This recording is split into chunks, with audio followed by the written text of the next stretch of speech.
Tonight on Primetime Politics, no regrets.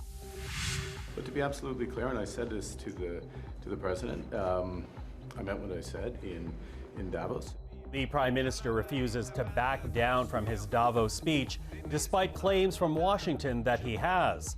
Coming up, the Ottawa Bureau Chiefs on the competing narratives and how Mark Carney is choosing to deal with the Trump administration. Also, 2 U.S. citizens killed by officers of their own government. We'll examine how video evidence and public protest is forcing the White House to rein in ICE. And it doesn't have to be this way. We demonstrated before. The best is yet to come. we'll preview this week's Conservative convention in Calgary and the challenge ahead for Pierre Poilievre. This is Primetime Politics. Hello, everyone. I'm Michael Serapio. Well, the Prime Minister is standing by that speech he made in Davos last week, saying he meant what he said despite a claim made by the Secretary of the U.S. Treasury. Yesterday, Scott Bessent saying in an interview that Carney aggressively walked back some of his remarks in a recent conversation with Donald Trump. We'll take a listen now to how the Prime Minister responded to that characterization. But to be absolutely clear, and I said this to the president, I meant what I said in Davos. It was clear, it was a broader set of issues, that Canada was the first country to understand the change in U.S. trade policy that he had initiated, and we're responding to that. Well, with their thoughts on the matter, I did speak with the Ottawa Bureau Chiefs earlier today. Take a listen right now to Robert Fife from the Globe and Mail, Tonda MacCharles from the Toronto Star, and Joël-Denis Bellavance from LaPresse. I began this week's podcast by asking them which narrative held more truth. There has been some debate as to the wisdom of Mark Carney giving that speech in Davos. People concerned about the impact it will have on Canadian trade. And if one believes the U.S. Secretary of the Treasury, Mark Carney, has some regrets himself about that speech, if you listen to the Prime Minister, well, then he has no regrets. When you hear both telling of the tales there, Bob, which characterization stands out to be truest, do you think? Well, look, it's very difficult to believe anything that comes out of the Trump administration because they lie about everything. They lie to the American people about killing of innocent people by ICE agents. I mean, basically, when they open their mouth, they're probably lying. And not to say that the Prime Minister doesn't shade the truth either. But given the fact that he made a statement that was applauded around the world for saying what the world has become increasingly aware of, that you have to stand up to economic bullies, and we saw the Europeans more or less agree with that. In fact, many of them echoed the same comments. And the fact that the Prime Minister was able to tell the reporters right away that, no, this is exactly what I told the President, and here's why. You've decided to take these kind of actions, and so we are going to have to find other trading partners to diversify, and we're going to have to work together with other countries. It seemed to me that what the Prime Minister said, I believe that over what the Trump administration is saying. Tonda? Well, 2 days running, the Prime Minister has said he stands by that speech, the content of that speech. And yes, there is some debate about whether or not he poked the bear of the U.S. And there are concerns among some business leaders that, what will be the fallout? Trump himself has threatened 100% tariffs on Canada. That's no laughing matter. If he follows through, that's a big question. Will he follow through? If he does, Scott Bessent's not wrong. That could be a disaster for many Canadian exporters and for the economy here. But I don't think there's any world in which Mark Carney's going to walk back that speech. He put a lot of thought into it. He wrote it himself. It was delivered to a room full of political and business elites who gave him a standing ovation. The next day, before he left, before Trump spoke, he met with business leaders there and heard many of the same kinds of comments that we've seen published by other political leaders. They liked it. They liked that someone finally stood up and said it. But there are contradictions in what he did, right? He said it's important to call out the bullies and to react to them. Well, in the speech, he didn't actually name Donald Trump. He didn't go so far as that. So there are some contradictions, but I don't think that he's going to at all distance himself from those comments. That is the framework, the doctrine now that shapes his foreign policy. And Joël-Denis, what's your read? The fact that the U.S. administration is still talking about that speech today just shows how much Mr. Carney unsettled him, if I may say. And I think they were told the plain truth that Mr. Trump is not behaving according to rules of the law, and that will have consequences for them too, not only for the allies that they're turning their back on, but also for them. And that's, I think, they're trying to put out there a parallel version of reality. Like Bob said, the people around Mr. Trump are doing like Mr. Trump. They're putting out lies, outright lies about what's happening. And so if I have to pick between two versions of events, I will pick the one from the Well, and also the Prime Minister's message was reinforced by European leaders in the way they handled Greenland. They all stood up to the president on this issue, and they were threatening economic action of their own, retaliation of their own, that rattled the markets, and a concern about the sell-off of U.S. Treasury. That kind of put the president back into retreat. And so I think what Carney was saying is that, you know, these are powerful economies. I think he was also talking about China, too. It wasn't just the United States, because both China and the United States use their economic leverage, and they use tariffs to try to bully people. And the fact that the Europeans stood up on Greenland, I think that gave people a lot more confidence that going forward, we cannot just let this man, or China for that matter, bully people in this kind of way. The kind of unnoticed, I think, part of the Davos speech was that Carney wasn't just speaking to political leaders, other nations, other middle powers to band together and find strength in numbers. He was also speaking, and in the text said, companies and countries. So he was calling out corporate executives who are also kowtowing to the U.S. or China in their own self-interest, and saying it's time for people to recognize that's not the way that's going to win it. That bargain is over. So yeah, and I do wonder about the tactic though too. Like, I mean, that it's actually proven to work, because here you have Donald Trump, within 24 hours of Davos, chastising Canada with his own speech, and Carney calling out Mark in his own speech when he was in Switzerland. Then he threatens to slap this 100% tariff this weekend. He disinvites Carney from being part of the Board of Peace.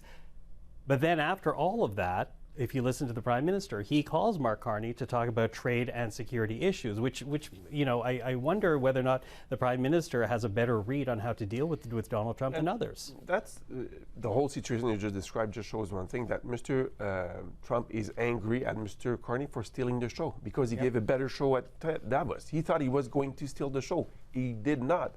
And since then, it's all about Mr. Carney, the Governor Carney, the 100% tariffs on Canada, and that would hurt also the United States if you were to impose 100% taxes on all exports. We export oil, 4 million barrels a day. We export electricity. Would he impose 100% on that?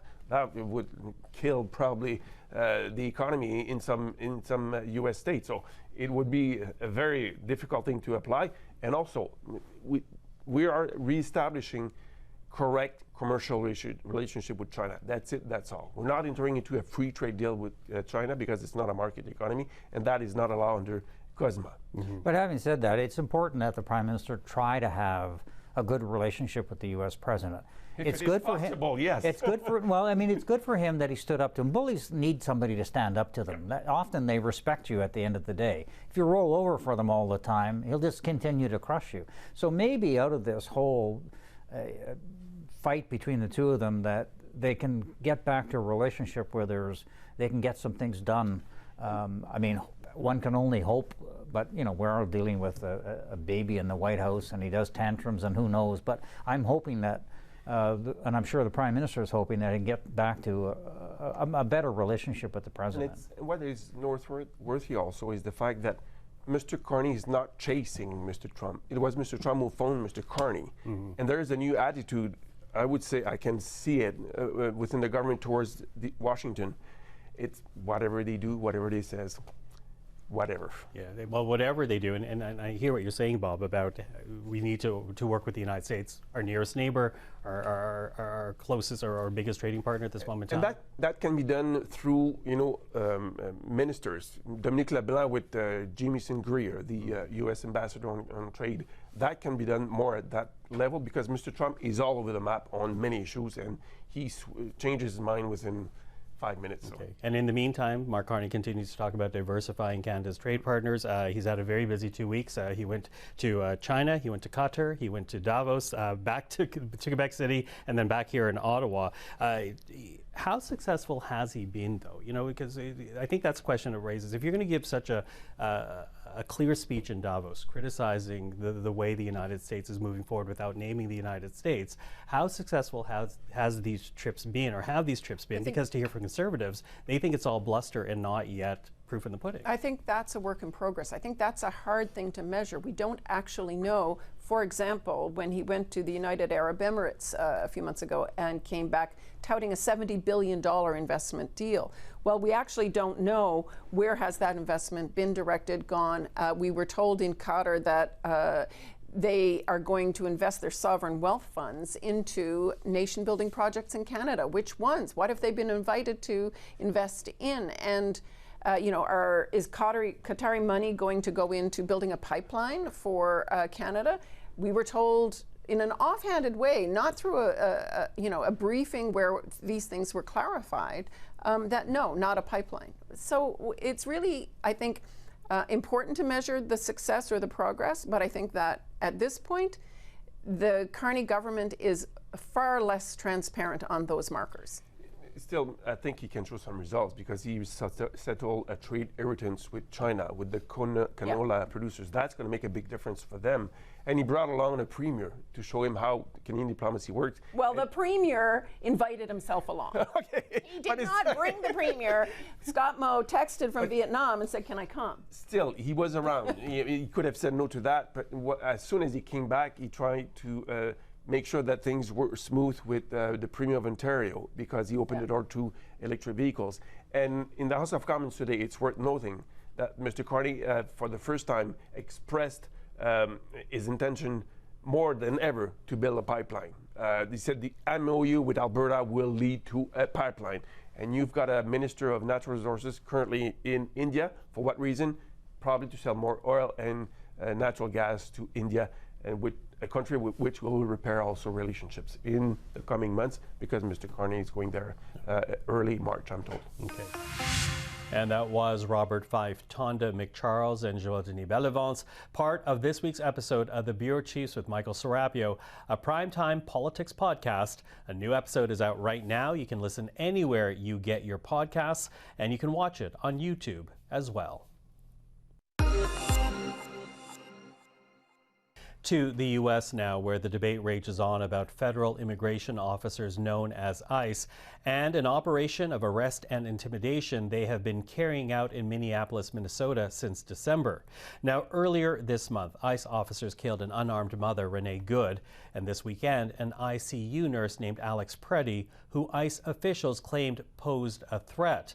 But video evidence recorded by protesters suggests otherwise.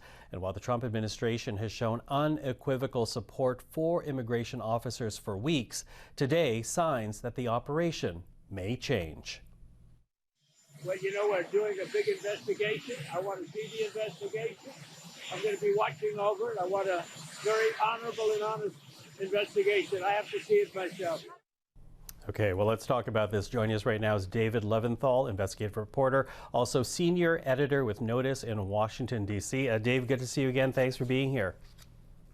Hey, great to be with you, Michael. Thank you. So millions of Americans, they have now seen the shooting deaths of 2 U.S. citizens at the hands of ICE. Renee Good back on the 7th this past weekend, the killing of Alex Preddy. Talk to us about the impact those deaths, those killings have had on Republicans in Washington and by extension on Donald Trump. As you can imagine, Michael, that Democrats are apoplectic about what they are seeing, what they are experiencing, in particular in the state of Minnesota. But increasingly, Republicans are showing a lot of disaffection for what is happening. There are many Republicans who believe that the United States needs to be aggressive about immigration enforcement, that people here who are in the United States illegally should be deported, but they just simply cannot stomach, and it just doesn't add up for them that American citizens are being killed by federal agents in the midst of these immigration surges that are happening by federal officials. And these two killings in particular have really just changed the conversation that we're having in the United States to a significant degree. And Donald Trump is backpedaling as we speak. Okay, backpedaling, and I want to talk about that because after Alex Preddy was killed this weekend, almost immediately, we heard from Kristi Noem, the Secretary for U.S. Homeland Security, the Border Patrol Commander Gregory Bovino, Stephen Miller, the President's Deputy Chief of Staff. All of them quickly tried to paint Preddy as a threat and a domestic terrorist. So how is that, being walked back now?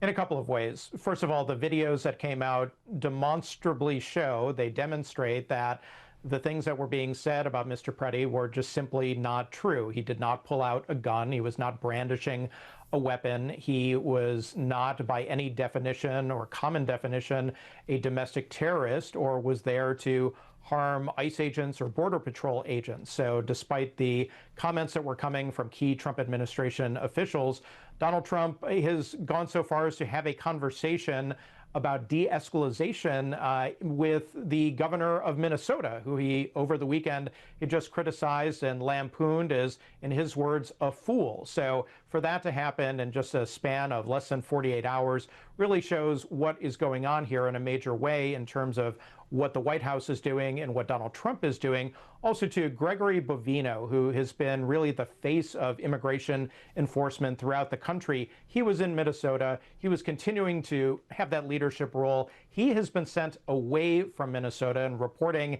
just today has indicated that he may be going into retirement, something that 48 hours ago, nobody would have imagined in any way, shape, or form, Michael. But still, in addition to these shooting deaths of these American citizens, there are reports of, disabled people being yanked out of their cars, a man in the shower being dragged out naked into a Minnesota winter, children being arrested, reports of a 6-month-old being tear gassed and needing resuscitation. Stephen Miller infamously said that ICE agents could do what they wanted with impunity. Does that still stand? Well, it doesn't stand if the American people are not going to stand for it, or the courts are going to stand for it, or lawmakers are going to stand for it, including Republican lawmakers, a small but growing group of who have been incredibly critical about the actions that ICE and Border Patrol and other federal officials have been taking. Michael, this really speaks to the issue of rights in the United States, First Amendment rights of the Constitution, such as the right to assemble publicly, the right to free speech, the right to petition your government for a redress of grievances. The Second Amendment also plays into this too, which is the right to bear arms. Mr. Preddy was carrying a gun and was at least initially said, well, he was in trouble because he was carrying a gun. That flies in the face of what Republicans have been saying for decades about the rights of Americans to have a gun, to own a gun, to possess a gun with a license. And also to your point about going into people's homes, there are other amendments to the Constitution, the 3rd, the 10th, not to try to do a constitutional law lesson here or anything, but these speak directly to the issue of the ability for American citizens to have private property, to be safe in their homes, and not have government intrusion. So all of this is being debated in earnest and in the most directive ways at the highest levels of government and across the country at kitchen tables and in diners and bars. This is really taken over the conversation here in the United States in a major fashion. Okay, taking over the conversation, but in the meantime, the Minneapolis operation is not over. What are you watching out for right now then?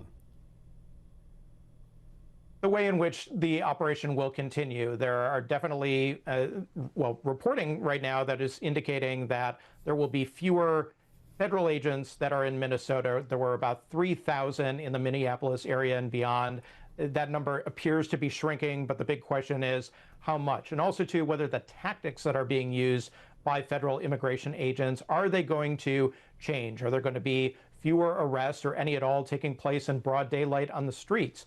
Actions that are going to spur protests, which could get out of hand and have, and also to whether they are going to be trained or guided in a different way, the agents themselves, as to how they interact with members of the public who have a right to be out there videoing and observing and otherwise executing those constitutional rights that they do have. Okay, well, we are watching from this side of the border. Dave, you and I will speak again. Thank you for this, David Levinthal. Thank you, Michael. Well, in just 2 days' time, the federal Conservatives will start their biannual convention this year in Calgary, a time to debate policy and also to vote on Pierre Poilievre's leadership. But ahead of that gathering, another meeting took place not far from the convention venue. An estimated 3,000 people coming out yesterday to gather and to listen to arguments being made for Alberta separation. A group called Stay Free Alberta collecting signatures, aiming to collect enough to trigger a referendum on independence for the province. Well, here to talk about that and the impact that may have on the Conservative Convention is Laurie Williams, political science professor with Mount Royal University in Calgary. Laurie, good to see you again. Thank you for joining us. Great to be with you, Michael. Listen, I'm going to get to the convention itself in a moment, but I wanted to get your take on these efforts to get a referendum going in the province. How much of this is a genuine desire to separate from Canada? How much of this is really just to send a message to the rest of Canada? A lot of people, even those that were lined up, journalists have actually interviewed some of the folks that are lined up to sign the petition, who are saying they are going to sign the petition to send a message to Ottawa and get a fair deal for Alberta within Ottawa. And that sense of unfairness in Alberta is longstanding, and it's really bubbling up at this point in time. But the other thing that's important to know is that even though support for some kind of independence, reflected in the signatures of some of the folks that are lining up, they mean different things. Even the leaders mean different things as to what separation would involve. So some are saying it's just a completely independent Alberta. Some say it's just going to be more autonomy within Canada. Some people want to focus on things like guns or policing or equalization, whereas others want to completely separate. So it's really difficult to get a handle on what this actually means to the people who are indicating that they support it. Difficult to know what it means when they say to pollsters that they support the referendum, and even more difficult to try to figure out what they're hoping the outcome might be. Mm-hmm, mm-hmm. So a lot of questions still lingering around the motive here and what they want to accomplish in terms of a goal. We should clearly say here that Pierre Poilievre says he does not think separating from Canada is a way to deal with Alberta grievances, however legitimate he says those grievances may be. But do you think Alberta separation will become an issue during the Conservative Convention this week? Well, some of the people attending, of course, will be separatists. We saw this at the United Conservative Party annual general meeting in the fall.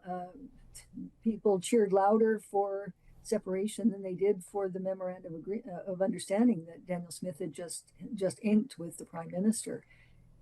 There are really vocal, well-organized people that are fully behind the idea of separation, but even those leaders disagree about what that would mean ultimately. And I mean, it does raise some concerns. The latest poll says 19% support, but in an actual referendum vote, a lot depends on who shows up to vote, and the motivated ones are going to be coming out to vote, and the ones who maybe are ambivalent or aren't as motivated could be outvoted by those who are really motivated to do something about this. And this could have deeply divisive impacts on the relationships between and amongst Albertans. Mm-hmm. So we're going to have to see how that becomes raised during the Conservative Convention. Again, that begins in a couple of days' time. But, you know, there's a few things to be watching for with this convention. Of course, the vote on Pierre Poilievre's leadership, which most, you know, the common wisdom is that he will easily get the support of his party. What will you be watching for at this convention? You know, perhaps points that we should be looking for as Conservatives debate a way forward. I think a lot of people are going to be watching for what has appeared to be a bit of a pivot on Pierre Poilievre's part. He says he's willing to work with the government, with the Prime Minister. He wants to change what many people call his tone, to appear more prime ministerial. I mean, we've just seen a poll come out that's put the gap between Pierre Poilievre and Mark Carney even larger. It was at about 25%. It's almost 30% gap right now. And Pierre Poilievre needs to do something to look more like a leader who can actually help Canadians deal with the many challenges that they're dealing with right now.